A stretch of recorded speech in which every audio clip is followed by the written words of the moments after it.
Today's video is brought to you by Rovo, your AI teammate from Atlassian. And it's Isack Hadjar in at Red Bull Racing, Arvid Lindblad in at Racing Bulls, Yuki Tsunoda out, and Liam Lawson staying put, as the final questions about the 2026 grid have been answered. I'm Edd Straw, and joining me to dissect Red Bull's decisions and look ahead to the exciting three-way Abu Dhabi title decider are John Noble and Ben Anderson. Welcome to the Race F1 podcast. Today's episode is brought to you by Rovo, your AI teammate from Atlassian. John, we're going to talk about the title battle later on, but first, it was an open secret in the Qatar paddock, but we know now that Isack Hadjar will be promoted to Red Bull Racing to be Max Verstappen's teammate next year, at the expense of Yuki Tsunoda, of course. Can Isack Hadjar be the driver who finally makes it work in that role, or will the second car curse continue? I think a lot will depend on the format of the kind of the shakeout of the grid next year, competitiveness, how close things are at, what the 26 cars are like. Because I think if you dig deep into it, you'd expect Max Verstappen's teammates to be 2 to 3 tenths behind. That's not a disaster. You'd think that's acceptable. But the way F1's been this season, that's where Yuki's been off Max in some qualifying sessions. And as happened in Qatar, 2 to 3 tenths off on the Saturday qualifying. That was him out of Q1. That's been the difference. So to expect Isack to be closer than that, I think, is a step too far. But if the field spread is larger next year, if there is, Red Bull are towards the front or towards the back and things aren't as competitive, then suddenly being 2 to 3 tenths off Max may not necessarily be the disaster that it can appear now sometimes. So I think a lot will depend, and it'll even be our verdict of it and fans' verdict on it, on how competitive the Red Bull car is, as opposed to the exact specifics of the job Isack's doing. Yeah, it could end up being a non-story because the story might be Red Bull struggling, for example. We don't know until things start going. But Ben, how much confidence have you got in Hadjar generally? He's had an impressive rookie season. He's certainly a quick driver, we know that. So do you think he's got the qualities just personally to make it work? I think he's got some encouraging qualities to make a better fist of it than perhaps the last two guys have, Tsunoda and Lawson. Obviously, he's been impressive as a rookie, and he has been able to beat both of those guys in the same car, although the sample set against Tsunoda is obviously quite small, given that Tsunoda was only there for 2 races before getting promoted. But he's been impressively consistent for a rookie. Helmut Marko's talked up that aspect of him being able to get on the pace really quickly on new tracks that he doesn't know. That is a sign of proper talent and very encouraging. Obviously, that needs to translate when he gets into a different car, and maybe a car that's not quite so benign and friendly as the one he's got used to. He's got an edge to his character as well, which I think can carry you a long way. It's bordering on arrogance, but certainly he has that kind of competitive fury in him. And I don't think it's necessarily destructive either. It's something that he seems to use to his advantage. He gets angry with himself when things go wrong. He seems to then channel that into trying to do better. Maybe that will be more difficult when he goes up against Max. If you're getting relentlessly beaten, as I think we've seen with Tsunoda, your confidence and your head can just drop. But regardless of what I think about where he stacks up in the pecking order of second Red Bull drivers, now is the moment of truth, because you don't really find out how good he is until he goes up against Max. We all thought Lawson looked quite good in the second team. We all thought Tsunoda looked pretty good in the second team and should have had that promotion to Red Bull before Lawson got it. And both of them have been chewed up and spat out. So if Hadjar really is made of the right stuff and Red Bull has finally, after a bit of wayward behaviour on their driver scheme, picked up a guy with the genuine ability to compete at the front of Formula One, we'll find out next year and beyond. I think what will be interesting, that kind of the angst and fury you mentioned, is that next year's cars may be one that require a bit of kind of patience and calm and overcoming your frustrations. You're going to be managing the battery a lot. It's going to be about deployment in the right places. You are going to be exposed to your rivals a lot more. So you'll feel that you're doing a great job and suddenly your rivals are blasting past you because they've used manual override and you've got to play a longer game. So it'd be interesting to know if that kind of the immediate anger and frustration and those kind of angsty radio messages translate and work with this new generation of car that's probably going to reward a kind of a calm, considered, careful, well thought out driver. He certainly doesn't seem quite like that at the moment. Obviously, when things are going well, it's quite similar to the phenomenon with Tsunoda in the early part of his career. He was criticised endlessly for being too emotional on the radio, not communicating very well with the team. And I think you could make the same accusation against Hadjar. It's just that the results have been so impressive, so relentlessly this year that you kind of excuse it a bit more. But a team like Red Bull, which should by rights be competing at the front, you can't really afford to behave in that way. You need to be calm and collected. Otherwise, you're going to get caught out by the caliber of drivers and teams you're going to be racing with more frequently. One of the things that is very encouraging about Hadjar is while he is limited in his patience for things going wrong with a car, he takes the same approach with himself. He always will actually reach for, rather than excuses, if he's off the pace, for example, he will quite quickly accept that he needs to sharpen up and improve, which I think is an important characteristic for him to really build on. And he is a driver who has got that belief that, good enough's not good enough. I asked him in Vegas how satisfied he was with his rookie season, and his reply was satisfied-ish, which I thought was quite a Hadjar response. That is very much who he is, isn't he, John? Because there are times when he might get a good result on paper, so he's qualified, let's say, 7th. But if he thinks 6th was possible or 5th, he won't be very, very happy about that 7th. Whereas sometimes you get drivers who perhaps don't push themselves so hard. If they've got a good number on paper, even if the performance wasn't where it should have been, they'll be happy. Yeah, he's got that kind of the little kind of Charles Leclerc element of being very self-critical of unless he's achieved perfection. So he can, be kicking himself. Well, we do speak to him in the pen and he's qualified 5th or 6th and it looks sensational, but he's furious with it all because he missed out on the chance to do 4th because he got traffic at the wrong time or the tyres went in the right window or something went wrong. So I think there is this kind of competitive intensity to him, which is really, really interesting. I think all F1 drivers have to have, because the day you're satisfied with being 5th or 6th is kind of the day you're not making progress and pushing yourself forward. So I think this is a trait that especially Helmut Marko likes, just this kind of desire that today wasn't good enough, I need to be better tomorrow. And that potentially may explain why Hadjar's made this consistent improvement through the season. I'm glad you mentioned Leclerc because I've felt similar about Hadjar's kind of self-criticism, that it's quite similar to what Charles does, but in a way that's not self-destructive. Leclerc is still able to perform even when he's excoriating himself for doing a bad job. Whereas someone like Lando Norris, I think, has had to work a lot harder at not turning that introspection and self-criticism into something that's destructive on the track. Hadjar seems to be quite impervious to that. I also think it's quite impressive that he's been able to really kind of self-generate his improvement, because his teammate at Racing Bulls has chopped and changed, and he's been kind of really the de facto team leader in terms of performance most consistently. He's not been chasing someone in, say, the way Kimi Antonelli has been chasing George Russell at Mercedes in his rookie season. So I think a lot of what we've seen is coming from within Hadjar, and that is a trait that Verstappen had too. He wasn't really chasing a teammate. He's usually been at their level or ahead of them. So trying to improve has been a kind of journey of self-discovery, and I think that's a trait that Red Bull recognises and wants to see in their drivers.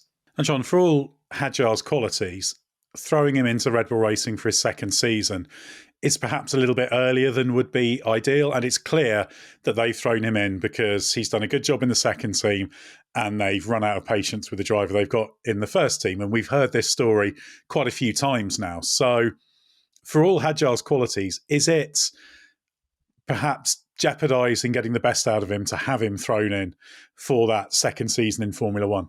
I think that's a kind of glass half full, glass half empty situation, really, because you can argue, it's bad for him because he's thrust up against Max Verstappen early in his career. There's still a lot of learnings to go.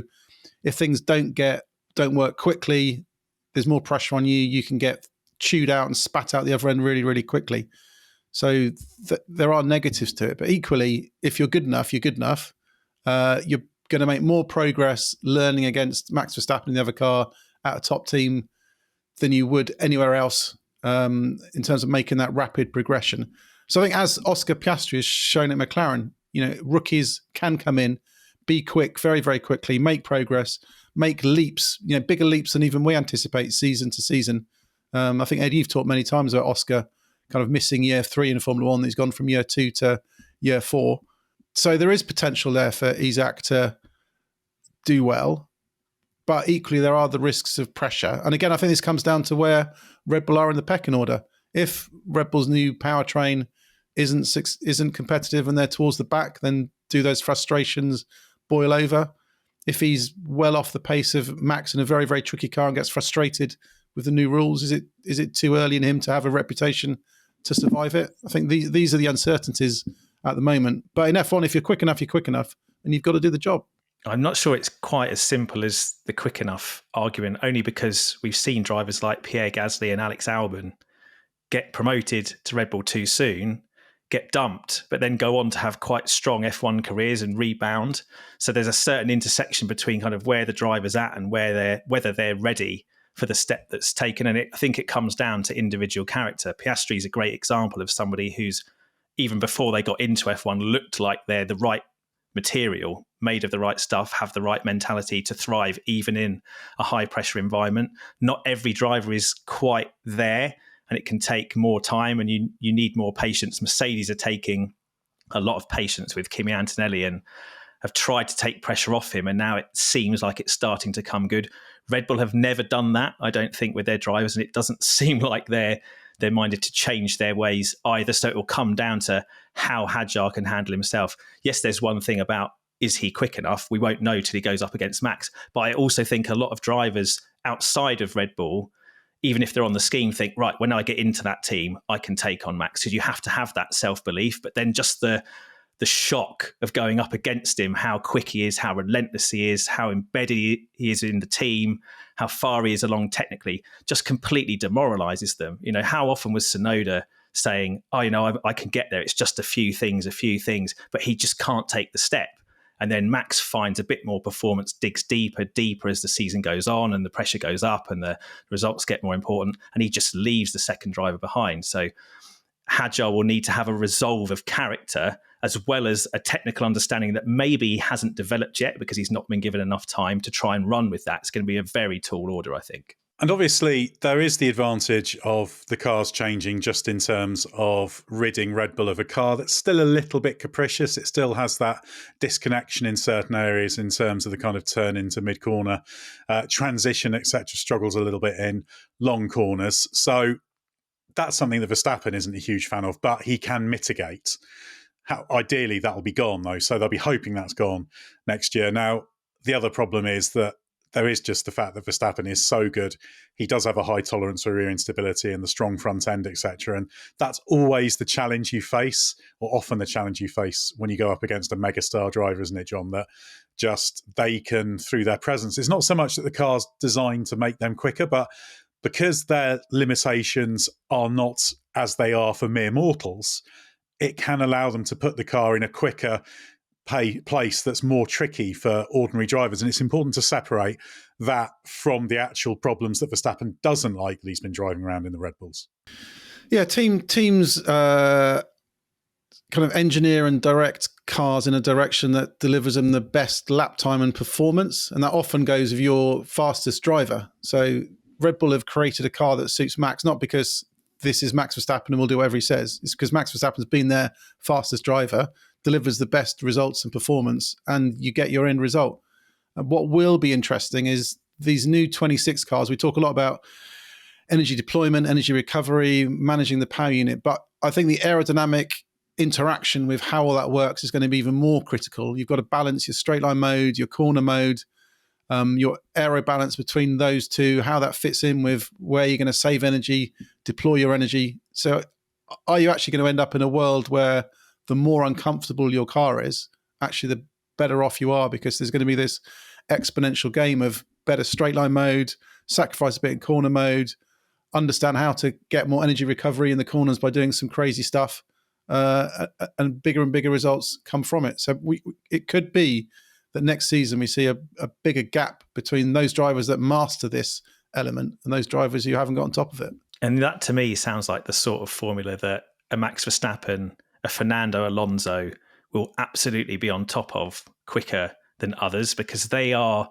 probably the best examples on the current grid of drivers who are really comfortable with being uncomfortable in the car and can work around certain problems and deal with things that the teams say might be the optimum thing for lap time but aren't very easy to access. There's always this fascinating trade-off between what the teams develop and the simulations say is the fastest way around the track with their car, but what the driver can actually access. And it feels to me like Verstappen and Alonso are two drivers who can really almost perfectly get to that mark or get pretty damn close. Whereas sometimes actually you can get more performance from backing off the ultimate potential of the car just so the driver feels more comfortable. And I think that's what you tend to see a bit more in the midfield. And I do wonder, this is my biggest question over Hadjar, whether Racing Bulls have targeted that. They've gone, let's be driver focused. We've got inexperienced drivers. Let's sacrifice a bit of overall performance just for comfort, absolute stability, friendliness to the driver, and they'll get more out of themselves than if we were to chase a few more milliseconds in car performance by developing something unstable or difficult to handle. And if that's true, then it would explain why everyone who stepped out of that team recently and gone into the Red Bull gets a massive culture shock and can't drive the car for weeks and weeks and races and races.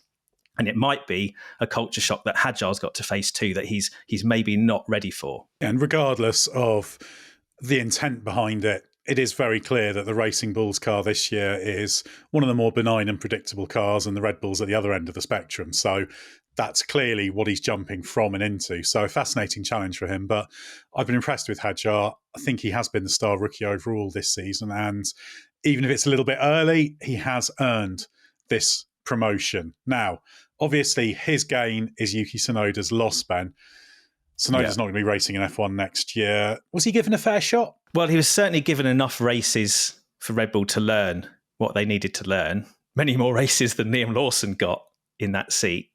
Obviously, I always felt like even from the earliest time of him driving in that team, Japan, and how it seemed to be going quite well initially and he felt comfortable, there was always this ceiling on performance that you see between the best driver in a team and the lesser driver in a team, in that when there was a bit more downforce on, the overall speed levels, grip levels were a bit lower, the performance may be a bit easier to access. He was quite close to max. And then as the sessions evolved, as the setup got trickier, as Red Bull had to sacrifice downforce or make compromises just to go faster and chase their competitors, Verstappen could go with it, Tsunoda couldn't. He'd just get stuck. And that's why you would see him start weekends quite well. Even recently, the Qatar sprint, I know Verstappen was having particular problems with bouncing and damaging his floor and the car being unwieldy, but Tsunoda was kind of there. It was one of the few occasions we've seen this season of him being where Red Bull would expect him to be, but it was an artificial ceiling. And once Verstappen smashed through it, Tsunoda couldn't go with it. And I accept what John said earlier about the 2 to 3 tenths gap, and that always seemed to be the nominal target for Red Bull's second driver. But the way the field has condensed over the course of this season, that's not enough. You need your car to be right there within a tenth to maximum, really, and certainly within 1 or 2 grid spots to have an impact on the race in the way that you want. And Tsunoda just could never do it. He could never qualify high enough.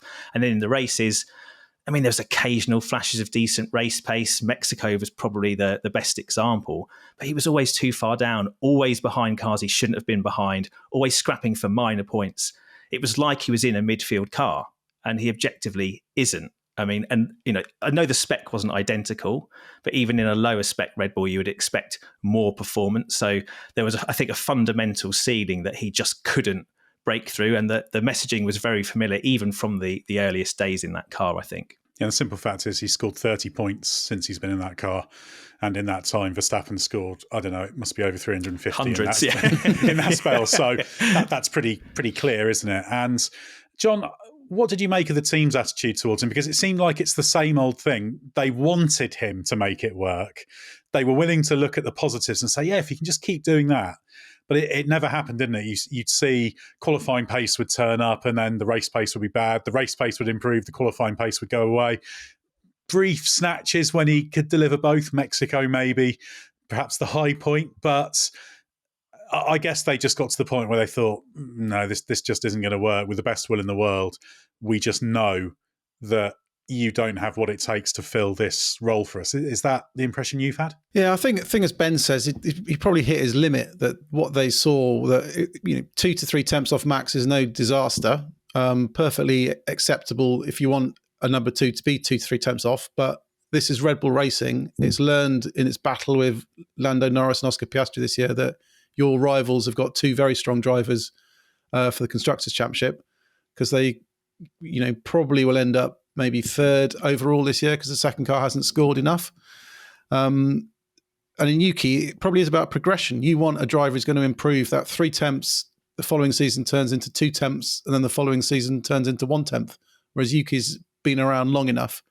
And I think ultimately, probably Yuki, when he reflects on it, that crash in Imola qualifying was probably the moment where it was over, because it not only dashed his confidence, was a silly error to do in terms of the team thinking, why have you done this in Q1? But it put him on the back foot with upgrades. So he was spent then so long behind on spec, then got frustrated because he couldn't show his potential. The team couldn't see what he could do, and everything then snowballed from there. So even by the time he got to Spa, or once in Canada and then in Spa when he was roughly on the same spec, it was too late. We were too far down the road. He needed some really strong early results to show, I can do it, I can improve, I can challenge Max, and that never came. I think he was quite unlucky in Spa with the strategy. I think the team messed up his pit stop timing. He could have had a better result there, but those kind of examples where he wasn't the limiting factor were just far too few and far between. I think of Austria, where his race pace was just awful. Like, he was by far the worst driver that weekend in that race, and it's just not good enough when you're in that car. The only thing I really wonder about is how much opportunity was given, but also how hard he himself pushed to get things in that second car to his liking, because Perez talked about how under Horner and the previous regime, it was effectively a one-car team and that they would only have run Max if they could. And he felt like he wasn't getting a fair rub in terms of the engineering and the setup direction. Obviously, he was a very experienced driver. But at the same time, you need to be pushing the team to get what you want from the car. I'm not talking about divergent development paths and different upgrade specs, but just certain tools and particular things that you need to access your best performance. Liam Lawson did this at Racing Bulls. Maybe they were more receptive by going for a front suspension tweak around Austria time that really improved his feeling with the car. Very similar to Lando Norris at McLaren. That's propelled him to a probable world championship. As difficult as it is to be Verstappen's teammate, and as established as he is, and how the team is always going to follow that direction because he's the relentless performer, he's the one that's been there for many, many years, the second driver still has a voice in terms of what they want from the car. And I really hope that Tsunoda has pushed as hard as he can for what he needs from the car, has been able to identify it in the first place, and has just been told, you know what, because then he can walk away with his head held high and feel like he left no stone unturned. But if he's been passive in that environment, not tried to get the car working, just taken what he's given, and then just got frustrated because it's not worked, then he hasn't done enough. And in that instance, he doesn't really deserve to keep the seat. Ultimately, when you're in the car, performance is what will secure your future. Yeah, he had a difficult assignment, but he's had 21 events in which to show what he can do. So it's harsh, yes, but it's elite sport. You're in a top team. You've got to deliver, and that's what keeps you in those teams. The one thing I do hope is that other teams for the future take a look at him, because he does have ability. He's maybe not an absolute superstar top liner F1 driver, but there's not that many of those. So he's somebody who could be, as we've seen with some of the Red Bull rejects before, be recycled, but that's a question for another day. A question for you, Ed, before we move on. If Tsunoda hadn't been promoted after 2 races, if Lawson had stayed in the Red Bull and Tsunoda had stayed in the Racing Bulls, do you think he'd still be in Formula One in 2026? Very, very possibly, yeah. Yeah, that's the thing. But he wouldn't have got anywhere. At least he's had the chance. So, yeah, I think if they kept it where it was, they'd have probably just said to Lawson, no thanks. And then maybe Tsunoda would have got promoted. Who knows? And then next year could have been the same story, or could have been something totally different. But again, it comes down to, you can't just be a fair weather driver. So you've got to deliver whatever the circumstances, whatever the situation. And it's no good having ifs and buts, isn't it? You could be right. It might change things overall, but you can't look at it that way, because if you're a driver that needs everything to be right, then you can have a good career, but you're not going to have a great one.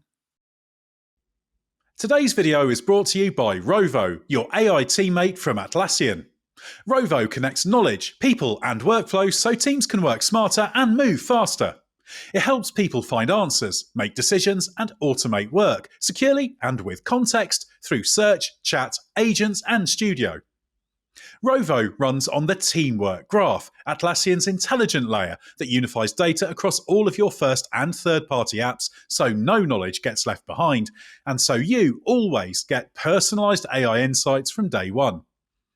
And the best news? It's already built into Jira, Confluence, and Jira Service Management paid subscriptions, so the power of Rovo is already at your fingertips. Know the feeling when AI turns from tool to teammate. If you Rovo, you know. Discover Rovo, AI that knows your business, powered by Atlassian. Get started at ROV, as in victory, o.com today. Let's talk Racing Bulls now, John. There were times this season when Liam Lawson's future looked very, very shaky indeed.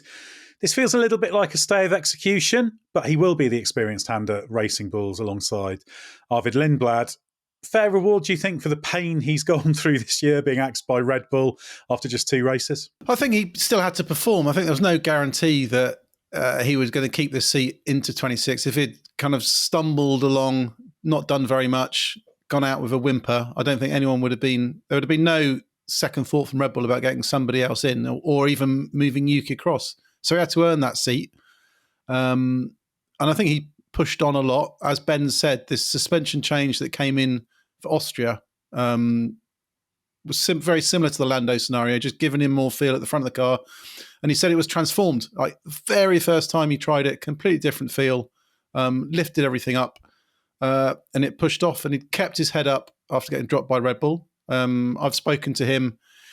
You know, he said it was hard. It was a difficult point for him, but he knew that he couldn't give up. He knew the sacrifices that everyone around him had made to get him into Formula One.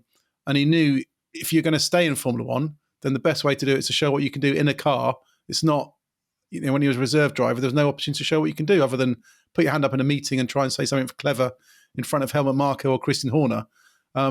There is no better platform to show you can do the job than to actually have the seat and do the job. And he did it. It's not been a perfect season. There's been mistakes. He admits there's been mistakes, but there's been progress. He's shown resilience. He's shown that the steps forward that Racing Bulls clearly want. And I think he'll do a decent job into next year in kind of just pushing on with the team, working with the engineers, working with Alan Permain for what's going to be very complicated 26 rules. Yeah, I think the good thing with Lawson is when things come together, he's had some very strong, well-executed weekends. Monaco was very good. Azerbaijan was outstanding. Brazil was good. Monaco was good.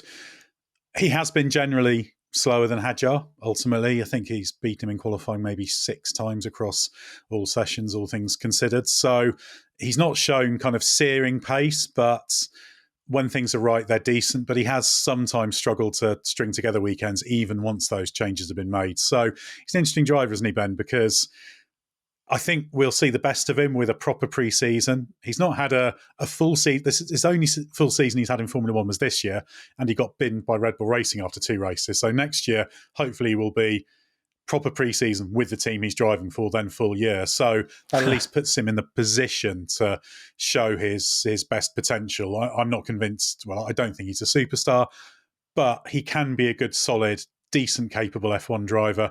I'd just like to see him up his strike rate a little bit. Yeah, I think that's fair. It's slightly taken me by surprise because naturally, after what happened at the start of the season and him going after 2 races, even if that was abrupt and harsh, you think, well, Red Bull have written him off. You know, he's a no-hoper. And clearly his performance didn't bounce back quickly. So that first part of the season, even the Racing Bulls, as Hadjar was kind of rising, you just think, oh, this guy's a write-off. There's no chance.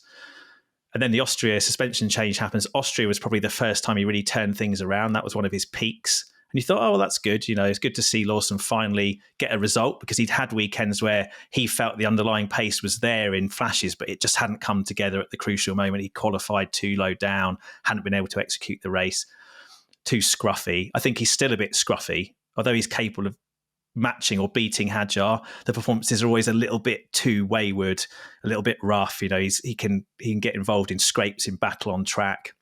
It's not as clean and smooth as Hadjar makes it look, even though he's a more experienced driver overall. So that counts against him. But I calculated up to Vegas, from Spain to Vegas, after the kind of tech directive reset with the flexi wings, he was one of the top scoring midfield drivers. And certainly since that Austria suspension change, he was in the top 3 or 4 in terms of midfield point scorers and ahead of Hadjar.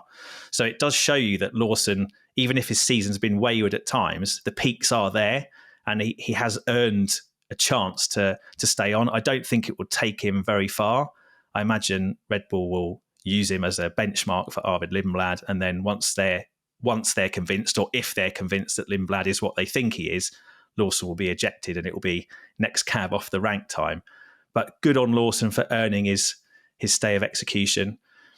I do think if he'd stayed at Red Bull somehow and Tsunoda was still in that team, I think probably Tsunoda would have had a similar season. I think it's almost just a circumstantial thing for Lawson, like being able to get out of Red Bull. It was almost a blessing in disguise because the team clearly wasn't ready to have him. He clearly wasn't ready to make the step, even though he did have a proper pre-season with them. And then at Racing Bulls, he's been able to strike on that little bit of technical understanding that's helped him get the feel from the car. And that's re-energized him. Maybe Tsunoda, having been incumbent in that team and already comfortable, would have had a stronger season and would have provided a better benchmark for the driver incoming. But Red Bull's made its decision, so now we'll never know. John, is your impression that it was very much that seat that Lawson's in is the experienced hand, the help bring on Lindblad, no way back into Red Bull Racing? Because it seemed to be a bit of a choice between him or Tsunoda for that role. And it's very much a role that, while it keeps you on the grid and lets you make an impression, it's not a kind of long-term Red Bull future sort of position, is it? Yeah, I think they needed experience in there because, especially going into 2026, almost impossible to expect a team to be successful with 2 rookies. Hadjar's promotion is a no-brainer based on the performance he's shown and the potential. And if you're going to move him up, then 26 also makes sense because it is a rules reset for everybody. So that the disadvantages of moving team are slightly lessened because everyone's got something new to learn this winter. And as far as Lawson's long-term potential goes, I think a lot depends on his progress. As you said, this is his first time he will have had stability over a winter. First time of winter testing with a team that he should be racing the full season with. It's the first time he's not jumped in mid-season. It's the first time he can sit back in the winter and reflect on a full season where he says he's got things to understand and comprehend and lessons to learn, where he's pushing too hard, where he needs to do better. So I think we should see a step from Lawson next year. The question is that step enough to put him back on Red Bull's radar long term, or is it enough just to keep him at Racing Bulls? But is a Racing Bulls career not a bad thing to have in Formula One anyway? Oh, it's a good car to be in, isn't it? And you're one of the 22 as it'll be next year on the grid. So at worst, he's got a chance to make his case to move into other teams as well.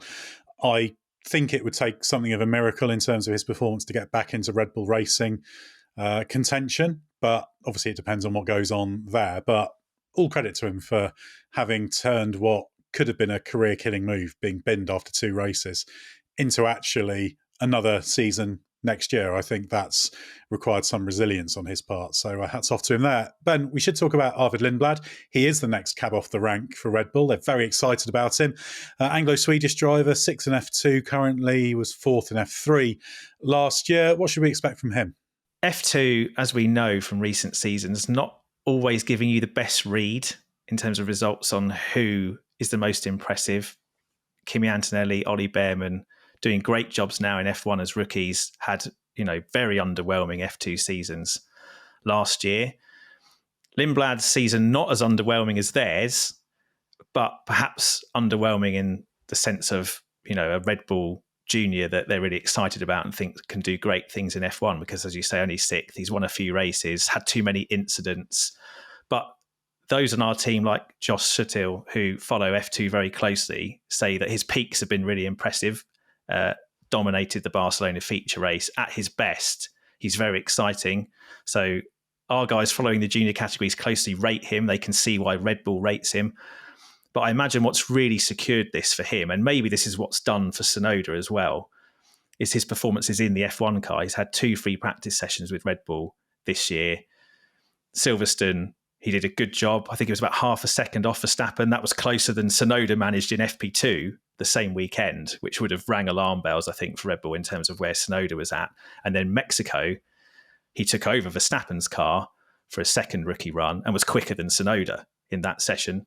And I think that's at the point at which Red Bull was saying they were going to make the decision around that weekend. I mean, it could be completely coincidental, but it feels very much like if they were minded to do it, seeing the guy who's got no experience, who you quite highly rate and you want to see get into F1, beat the guy who's in the second car of your main team on the same session, on the same track at the same time. It's a really bad look. So I think an impressive performance from Lindblad. Marco's excited. Our guys are excited. They reckon he will be at definitely higher peaks than Lawson's capable of, but probably more mistakes because he's quite rough around the edges. He's only done, I think, 3 seasons of car racing, so still a lot to learn. But yeah, I think that session in Mexico was probably key, both in terms of getting Lindblad the seat, securing it, and also probably sealing Tsunoda's fate. It's fair to say, isn't it, John, that Lindblad is someone that Red Bull are very excited about. They always have a lot of drivers there, but there's usually at any one time, there's a few of them that there's proper buzz around, and it seems to be Lindblad is one of them, and you've probably at the moment got to go down to Rocco Coronel as the next one, who's obviously significantly younger, in that there are those Red Bull drivers that they really, really do get excited about, and Lindblad's one of them. Yeah, obviously, not quite the hype we had with kind of Max Verstappen, Sebastian Vettel, but I think it's going to be hard to beat that hype and see that transition into F1 and with instant success these days. But they do speak highly of him. There is a kind of mini buzz around him, but still some question marks. A few incidents in Formula 2 haven't gone unnoticed by people. So I think he'll be, as Ben says, exciting. He'll be quick. There'll be mistakes. And I think it'll be also really interesting to see how a rookie deals with these 26 regulations, because it's going to be a whole new way of going racing in Formula 1. Yeah, I guess the other thing is as well that they seem a little bit more excited about him than they were about Hadjar, who kind of ended up in a Racing Bulls this year, almost kind of because he was the driver who was in the cupboard and they needed one, and they thought, we're not totally convinced. But then, of course, he's shown what he can do. So Lindblad is kind of a little bit above that. So who knows how we'll be talking about him in 12 months' time. But it's certainly going to make the Red Bull drivers next year a very interesting topic.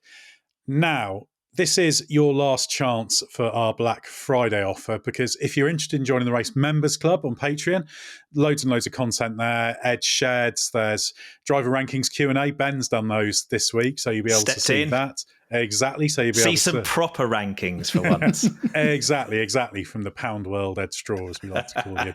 Was it Poundland? I may have got it wrong. Poundland, yeah. Need to get your budget shops correct. See, this is the kind of accuracy lacking in Edd Straw's rankings that you'll get with mine. Well, I only chop in the top end, Harrods and the like. So there we go. But anyway, yeah, there's loads of content on there. And the Black Friday offer is 50% off your first month of membership. So go to patreon.com/the race to sign up. Now, that promotion runs until just before midnight on December the 3rd. So you'll have to be quick. Don't be McLaren and sail past the obvious window and miss out. We've also got a Black Friday offer for the race shop as well. 20% off everything, t-shirts, hoodies, notebooks, the 2026 calendars as well. They're available. F1, MotoGP, bring back V10s as well with our carefully selected brilliant photography. So go to shop.the-race.com. That's shop.the-race.com to explore the full collection. And there's a link in the episode description for this podcast. Right, let's have a quick look ahead to Abu Dhabi now, Ben. 3-way shootout for the World Championship. First time since 2010. More than 2 drivers have been in contention in the season finale. Lando Norris has got 12 points over Max Verstappen and 16 over Oscar Piastri. Do you expect him just to cruise and collect, given a 3rd place is enough? Not exactly cruise and collect, because I don't think he can afford to have that mindset. They've all been talking about one race at a time, going out to win, etc., etc. That is the right approach. Whether they mean it or not, that is the right approach. And I think Norris goes into Abu Dhabi as the favourite to win. McLaren was super strong there last year, even as Ferrari and others were closing in on them a bit at the end of the season. I don't really see Piastri beating him there. I don't really see Red Bull being in the mix. I know you can't rule out Max Verstappen, but it's been a struggle for them at that track. So McLaren should hold all the cards, but they held all the cards in Vegas and threw it away. They held all the cards in Qatar and threw it away. So you could never rule anything out. I think if I was Norris, I'd be aiming to just stick it on pole and drive away, knowing that third place is enough. He should close it out under normal circumstances. It's still going to take some kind of extraordinary circumstance, I think, for Max Verstappen, who's next in line to steal in, and even Oscar Piastri now, given that he lost that race win in Qatar, he's properly an outsider now, which is obviously why he was so frustrated in the moments after the race. And you'd have to say, John, that given for Norris, he's got the machinery for this to be, if it was just a normal weekend, he'd probably get a top three with his eyes closed, wouldn't he? Do you think it'll help the fact that Abu Dhabi has been something of a strong Norris circuit? He won there last year. Basically every year he's gone there relative to the machinery he's got. He's had a strong weekend in terms of pace. So that, do you think, might just take some of the edge off? Or do you think if you're going for a world championship and there's two other drivers still in contention, even if you hold all the cards, it's just this unique intensity, isn't it? That just there's so much chance for things to go wrong, for you to get in the wrong place mentally, or just some kind of unforeseen act of God. You know, another driver takes you out, a reliability problem or something, and you're just worried about that. And then the whole weekend just becomes a really tense nightmare. Yeah, I think there's kind of two kind of parallel thought processes that will be going on in Lando's head. The first is that he doesn't need to do anything he's not done many times this season. I often find when he comes to championship deciders, it's quite interesting if you look back at all the races we've had this season, and if they were the championship decider, to work out how many times or who would end up as champion, because it often gives you a pretty good indicator of the way the wind blows. My calculation, which I probably need to double check, but my first thing was it's too late. We're on the show now. Well, I know. Well, it may prove to be ultimately correct. So my first swoop of it yesterday was that Lando wins a championship. Out of the 23 we've had, Lando wins 18 times, Max wins 4, and Oscar wins once, basically. So all the circumstances we've had this season, which points very much towards Lando's championship.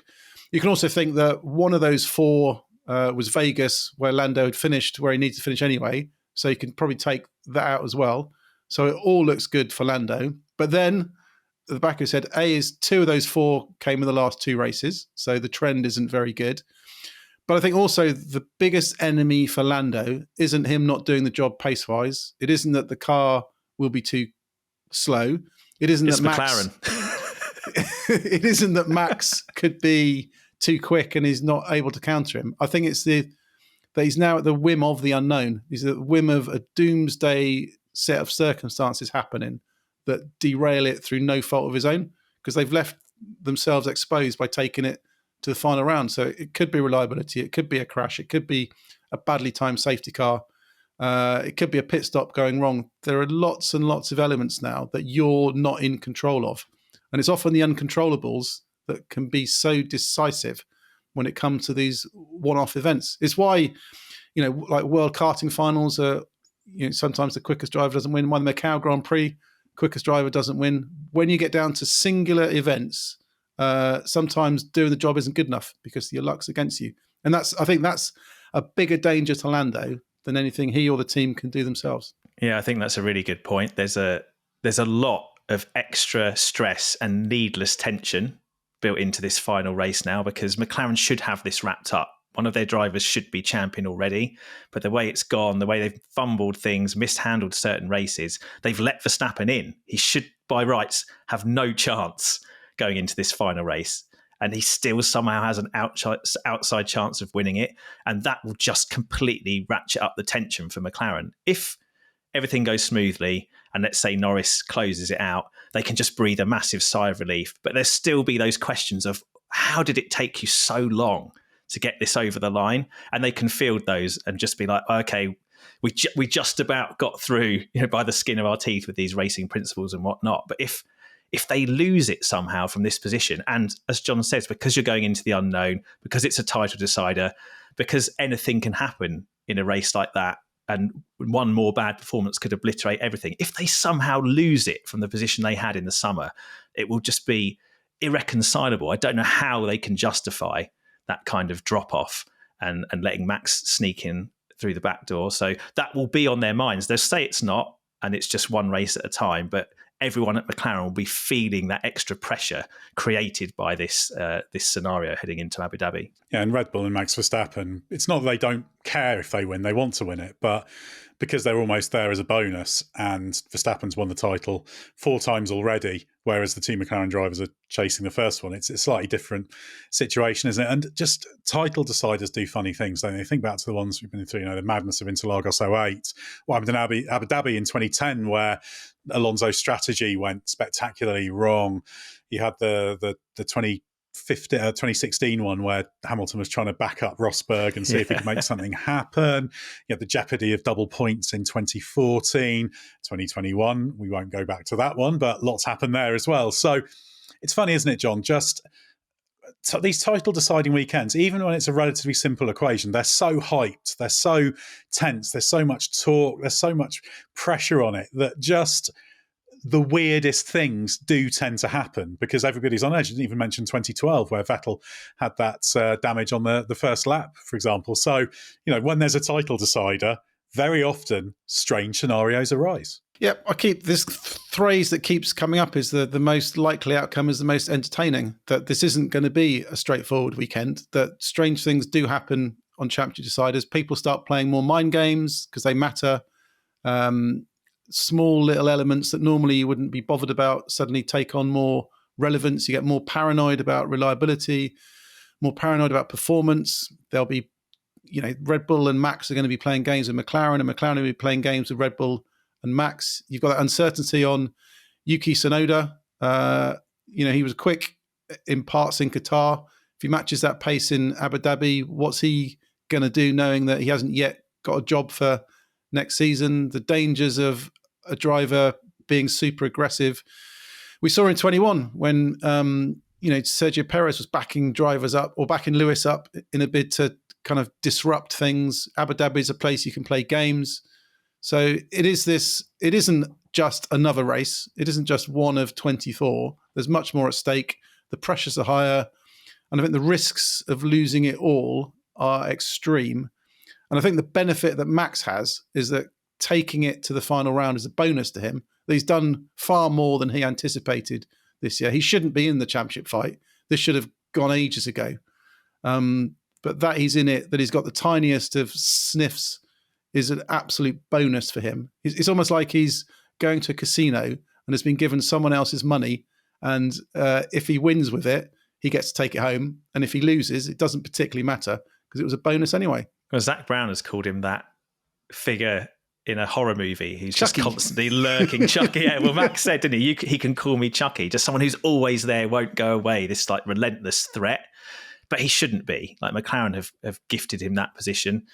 What I do find funny is if Max somehow does take more points out of Norris, say he doesn't win the championship, but he wins the race or finishes ahead of the McLarens and the gap is fewer than the 9 points that he gave up by that red mist moment in Spain against George Russell, then his whole claim that we didn't lose the championship there, we lost it by underperforming, won't ring true at all, because it would have said, well, if you'd kept a lid on things, you could have stolen this championship. But despite that facetious comment, it is true to say that, it's a bonus. He's got nothing to lose, really. He's not going to be going into this title decider, regardless of the fact he's been there before, thinking, there's a lot riding on this because this championship was within our grasp. It should never be there. So he's just going to go all out, try to win the race, and then what happens, happens. I think what really counts against Max is I don't see an external threat other than McLaren in this race weekend. Ferrari are so abject now, and they should be the most obvious contender in Abu Dhabi based on history. I don't see them, well, they might not even be a Q3 contender the way things are going at the moment. So if you wipe Ferrari out, Mercedes I don't think have really done much in Abu Dhabi in this era either. So it feels like a straight fight between Max and the McLarens again, like it was in Qatar. So it's going to take a Qatar-like implosion from McLaren, a big mistake or some kind of reliability problem or bad luck, I think, to really put Max in the picture. If it's just a normal weekend, even if Norris goes a little bit off the boil and doesn't execute perfectly, as Ed said, I think he should finish at least third with his eyes closed. Yeah, and I think those 2 points he got for Kimi Antonelli's mistake at the end there make a massive amount of difference, because needing to finish third is a very, very different scenario to having to finish second behind somebody, especially when your teammate's in the mix and you need to get involved in shenanigans. So I think everything's lined up for Lando to do it. Past form, car should be good. He knows he can do it. He's done it 18 times already this season. The question is that big unknown, that big black cloud that can appear from absolutely nowhere and throw it all out in the kilter, as we saw in Abu Dhabi 21.